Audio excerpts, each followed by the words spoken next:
हर खबर पर होगी आपकी पकड़। डाउनलोड कीजिए ABP live app. ABP news पर हम आपको न सिर्फ देश और दुनिया से कोरोना से जुड़ी सारी बड़ी खबरें दिखा रहे हैं, बल्कि साथ ही हम आपको लगातार उसके इलाज की दिशा में हो रहे कामों और आप घर बैठे कैसे कोरोना संक्रमण से बच सकते हैं ये भी बता रहे हैं। हमारे साथ अमेरिका के अटलांटा से इस समय जुड़ रहे हैं जॉर्जिया स्टेट यूनिवर्सिटी में बायोलॉजी के असिस्टेंट प्रोफेसर मुकेश कुमार।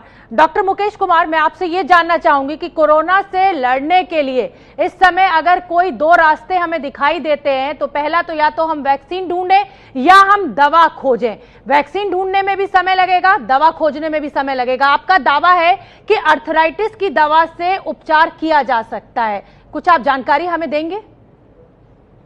हाँ जी, जैसा कि आपने कहा कि या तो हमें एक टीका खोजना पड़ेगा या फिर नई वायरल दवाई खोजनी पड़ेगी, लेकिन कोई भी एक नई दवाई खोजने में टाइम लगता है। और इस पैंडेमिक सिचुएशन को देखते हुए हमारी लैब हमने ये डिसाइड किया कि अगर हम किसी दवाई को रीपर्पज कर सकते हैं, जो दवाई पहले से ही उपलब्ध है, तो हमने बहुत सारी दवाइयां जो कि ऑलरेडी एफडीए अप्रूव है उनका हमारी लैब में टेस्ट किया वायरस के ऊपर और देखा कि किसकी कितनी एफिकेसी है। तो उसमें हमने पाया कि ये जो दवाई है कारोनोफिन वो काफी इफेक्टिव है, ना कि सिर्फ वायरस को मारने के लिए, बजाय कि वो जिसको बोलते हैं साइटोकाइन स्टॉर्म, जिसके कारण की काफी सारी डेथ्स हो रही हैं कोविड-19 में, उसके लिए भी ये काफी इफेक्टिव है। डॉक्टर साहब, आपसे ये भी जानना चाहूंगी कि रूमेटाइड आर्थराइटिस में हाइड्रोक्सी क्लोरोक्विन का इस्तेमाल किया जाता है, अगर मैं सही हूं, आप मुझे करेक्ट करें, तो क्या ये जो नई दवा आप बात कर रहे हैं ऑरोनोपिन, क्या ये भी कुछ सिमिलर दवा है? हाँ जी, ये सिमिलर दवा है, लेकिन इसका एक्शन थोड़ा डिफरेंट तरीके से होता है। ये ज़्यादा इफेक्टिव है और ज़्यादा नेचुरल है। और अभी रिसेंट ट्रायल्स के रिजल्ट से हाइड्रोक्सी क्लोरोक्विन इतनी इफेक्टिव नहीं पाई गई है और एफडीए ने वार्न किया है कि हाइड्रोक्सी क्लोरोक्विन ना ली जाए और डॉक्टर्स ना प्रेस्क्राइब करें। तो आई थिंक उसके लिए हमें अल्टरनेटिव दवाइयों की ज़रूरत है अभी। डॉक्टर साहब, आपसे ये भी जानना चाहेंगे कि क्योंकि आप ये इतना बड़ा दावा कर रहे हैं और ये एक बहुत अच्छी खबर है, पूरी दुनिया इस खबर के लिए इंतजार कर रही है, आपने कितने लोगों के ऊपर इसका प्रयोग किया और सक्सेस रेट क्या था, ये हम आपसे जानना चाहेंगे। अभी तक हमने पहले अपनी लैब में प्रयोग किया, जिसके अंदर कि हम वायरस के साथ देखते हैं कि वायरस को मारने में इफेक्टिव है, जो कोशिकाओं पे हम करते हैं। उसके बाद हम एनिमल्स पे कर रहे हैं और उसके साथ ह्यूमन ट्रायल जो है वो अभी चल रहे हैं। उसका अभी हमारे पास कोई रिजल्ट अभी नहीं आया है। तो आप ये कह रहे हैं कि जानवरों के ऊपर ये प्रयोग क्योंकि सफल साबित हुआ है, इसलिए अब मानव जिसे कहा जाए मानव प्रयोग किया जा रहा है, और कब तक ये रिजल्ट सामने आ जाएंगे? अगर आपने ह्यूमन एक्सपेरिमेंट अब शुरू किया है इस दवा का, तो हम कब तक उम्मीद करें कि नतीजे आ जाएंगे? हमें लगता है जल्द से जल्द 1 से 2 महीने के अंदर हमें इसके नतीजे मिल जाने चाहिए। हम कोशिश करें जल्द से जल्द, लेकिन इस प्रोसेस में थोड़ा टाइम लगता है। तो इसका मतलब ह्यूमन ट्रायल अभी नहीं हुआ है, आप ये कह रहे हैं, अगर मैं सही समझ रही हूँ? हाँ जी। अच्छा डॉक्टर मुकेश, लेकिन ये दवा पहले से ह्यूमंस में दी जाती रही है। हाँ जी, अपनी बात पूरी कर लीजिए। हाँ, ये दवा पहले से ह्यूमंस में दी जाती रही है और सिमिलर हाइड्रोक्सी क्लोरोक्विन जैसा मैकेनिज्म ऑफ एक्शन, और पहले से भी जानते हैं कि ये दवा पहले से भी बहुत ट्रायल चल रहे हैं इस दवा के दूसरी बीमारियों के लिए भी, तो हम जानते हैं काफी कुछ इस दवाई के बारे में।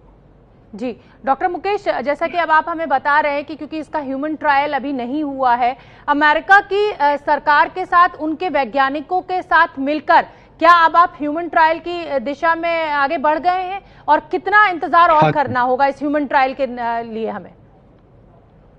देखिए, हम सब जगह ट्रायल कर रहे हैं। हम अमेरिका में भी कर रहे हैं, हमने इंडिया में भी पार्टनर से बात की जिनके साथ हम इंडिया में भी कुछ क्लिनिकल ट्रायल्स करेंगे। लेकिन अभी उस क्लिनिकल ट्रायल्स के रिजल्ट्स आने में, क्योंकि काफ़ी बड़ी स्टडी होती है, काफ़ी ज़्यादा पेशेंट चाहिए होते हैं, तो उसको आने में थोड़ा वक्त 1 से 2 महीने लग जाएंगे। हम चाहते हैं जल्दी से जल्दी आए, लेकिन पर इससे 1 से 2 महीने लग जाएंगे उस रिजल्ट्स को आने में। ठीक है डॉक्टर साहब, मैं आपसे ये भी समझना चाहूंगी, ये जो ऑरोनोफिन की आप बात कर रहे हैं, ये किस तरह से काम करती है? मतलब ये अगर शरीर में आप इसकी डोज देंगे, दवा देंगे ह्यूमन ट्रायल में या उपचार में, तो ये किस तरह से काम करेगी शरीर में? देखिए, ये ओरल मेडिकेशन है, बिल्कुल एज ए टैबलेट ली जा सकती है। ये गोल्ड मेडिकेशन है, सोने की धातु से बनी हुई है। सोना बहुत पुराने समय से यूज होता आया है डिफरेंट काइंड ऑफ डिजीज में, भले वो इन्फ्लेमेशन हो या कोई भी माइक्रोबियल इन्फेक्शन हो। तो इससे क्या होता है, जैसे आप दवाई लेते हो, ये प्रोफाइलैक्सिस भी काम कर सकती है, जिसके अंदर जैसे हम बोलते हैं कि आप ले सकते हो और जिससे आपके शरीर में इस दवाई की मात्रा बढ़ रहेगी, जिससे कि आपको अगर इन्फेक्शन होगा तो आप शायद उससे अच्छे तरीके से फाइट ऑफ कर सकते हैं। डॉक्टर मुकेश, आपसे ये भी जानना चाहेंगे कि अभी तक जो एक दवा का नाम हम सुन रहे हैं मीडिया के जरिए, डॉक्टर्स के जरिए, वो हाइड्रोक्सीक्लोरोक्विन हम सुन रहे हैं। क्या ये जिस नई दवा की आप बात कर रहे हैं, क्या ये उसका सब्स्टिट्यूट साबित हो सकता है आने वाले समय में, या वो भी साथ साथ लेनी होगी? यही हमारी कोशिश है। आई डोंट थिंक कि हाइड्रोक्सीक्लोरोक्विन और रोनाफिर एक साथ देने की जरूरत है। ये आई थिंक इट्स सब रिप्लेसमेंट फॉर हाइड्रोक्सीक्लोरोक्विन। आपसे ये भी जानना चाहेंगे कि जिस दवा का आप जिक्र कर रहे हैं ऑरोनोपिन, ये क्या इसके कोई साइड इफेक्ट्स भी होते हैं? क्योंकि अर्थराइटिस के पेशेंट्स इस दवा को खाते हैं। अब एक वो व्यक्ति जो कोरोना से संक्रमित है, क्या साइड इफेक्ट्स पर आप कुछ प्रकाश डालेंगे? तो साइड इफेक्ट्स थोड़े होते हैं, जैसे कई बार जीआई पेट में खराबी, लेकिन वो ज्यादातर काफी सालों तक जो पेशेंट इस्तेमाल करते हैं उन्हें होते हैं। जैसे जो गठिया के पेशेंट होते हैं वो इस दवाई को कई कई सालों तक लेते हैं, तो उससे कई बार थोड़ी टॉक्सिसिटी आ जाती है। लेकिन अगर हम वायरस इन्फेक्शन में देखें तो हमें थोड़े ही दिनों के लिए ही लेनी होती है, तो उसमें ये सब समस्या नहीं आएगी शायद।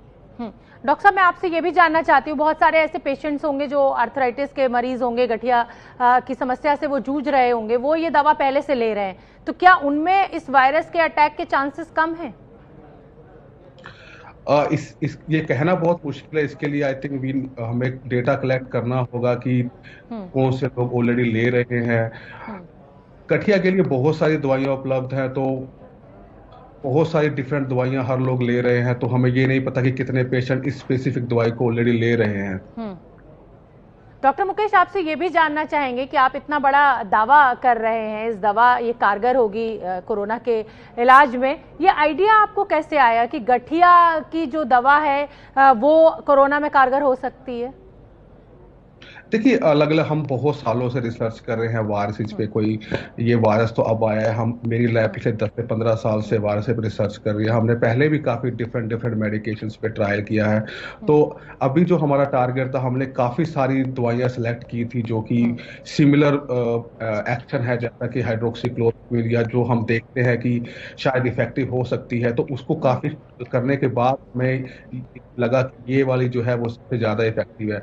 सबसे खास बात जो है इस कोविड-19 में, हमें जो भी दवाई चाहिए वो दो तरीके से काम करनी चाहिए। वो वायरस को भी मारनी चाहिए और वो जो हमारे शरीर से केमिकल्स जिसको हम साइटोकाइन्स इन्फ्लेमेशन कहते हैं, उसको भी कम करना चाहिए। तो ये जो दवाइयां हैं, भले वो हाइड्रोक्सीक्लोरोक्विन हो या फिर जो गठिया रोग की दवाइयां हो, सब इस इन्फ्लेमेशन को, इस केमिकल को कम करने में मदद करती हैं। और वो साथ में ये भी पता है कि कुछ उनसे एंटी वायरल भी है, तो इसलिए दो तरीके से काम करती है। इसलिए हम लोगों ने इसको चूज किया और इस टाइप की दवाइयों को टेस्ट करने के लिए पहले किया। डॉक्टर मुकेश, क्योंकि अब आपने मुझे बताया कि आप इस वायरस के ऊपर बहुत लंबे समय से रिसर्च कर रहे हैं, आपके साथ और भी वैज्ञानिक हैं, ये भी कहा जा रहा है कि ये नेचुरल वायरस नहीं है, ये मैनमेड वायरस है और इसीलिए ये इतना फेटल है, इसका कोई उपचार मिल नहीं रहा है दुनिया को। इस दावे के विषय में आप क्या कहेंगे?